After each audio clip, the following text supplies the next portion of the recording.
up in the northern skies.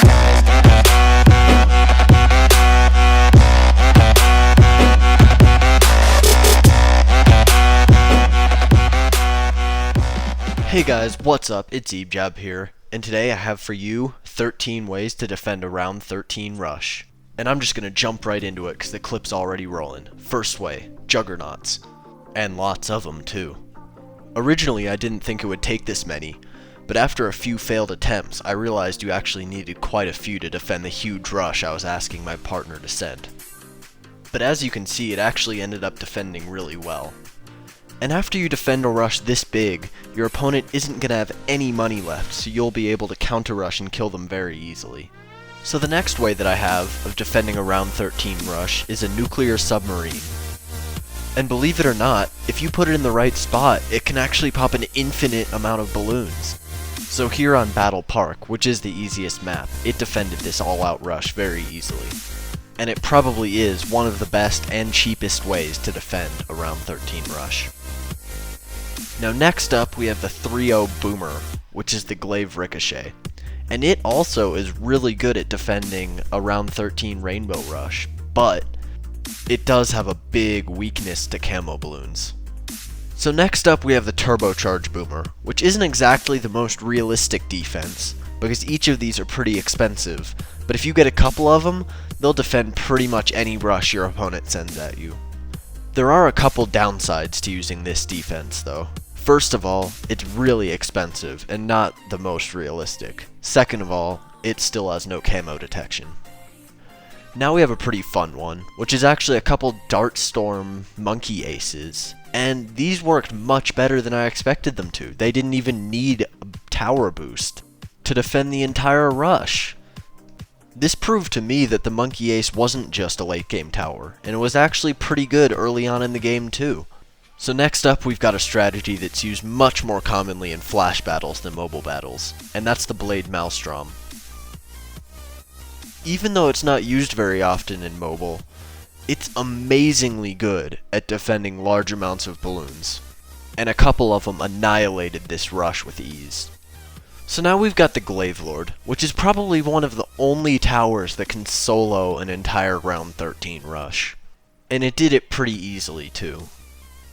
As you can see in the clip, it did very well against this huge rush, but you can't keep just this defense forever, because it does have a big weakness to ceramics. So next up we have a strategy I actually didn't even intend on testing at the beginning. Basically what happened is that we were going to test the 4-2 bomb tower, which is the balloon impact bomb tower, but I realized I didn't even have 4th tier bombs because I never use them.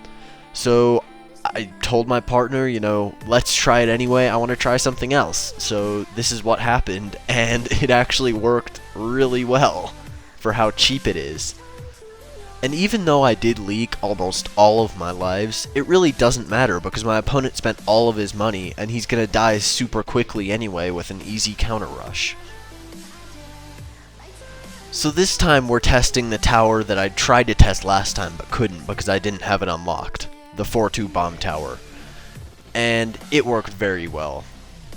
I didn't lose any lives, and while I had it boosted, it just didn't even allow the balloons to move very much at all. But it does still have a weakness to camo, like many of these defenses that I'm showing you. So now we've got the Super Monkey Fan Club, or Super Funky Man Club, whichever you prefer, I don't judge. But this defended really well, obviously. It's basically adding 10 Super Monkeys to your defense, and yeah, nothing got anywhere against this. And this is one of the defenses that does not have a weakness to camo. So these last 3 tactics that I'm going to show you aren't exactly the most realistic tactics of all time. Like, why would I ever have a glue gunner, ever? I don't know. But they still defend the round 13 rush, so I thought I would show them anyway. So here, as you could see, we had the glue hose, which actually worked really well in combination with a Juggernaut, but I don't really recommend using this technique because the glue gunner has really no other use the entire game. So here we have another pretty unrealistic one, mainly just because not many people use the mortar in BTD Battles Mobile, but we used a big one here, and it worked very well, even if it was $10,000. And as you can see, it pops the rainbows straight down to greens, which is always nice when a rainbow rush gets turned into a regrow green rush. So this last one here is probably the most unrealistic, but it is probably the best at defending the rush. And as you can see, I got a Temple of the Monkey God before round 13 to defend the huge rush that my partner sent at me. Spoiler alert, the rush barely even made it on the screen. But anyway guys, that's about it for today. That has been 13 ways to defend a round 13 rush. Thank you guys so much for watching. If it helped you out, let me know in the comments. Like the video if you want. And I'll see you guys in the next one.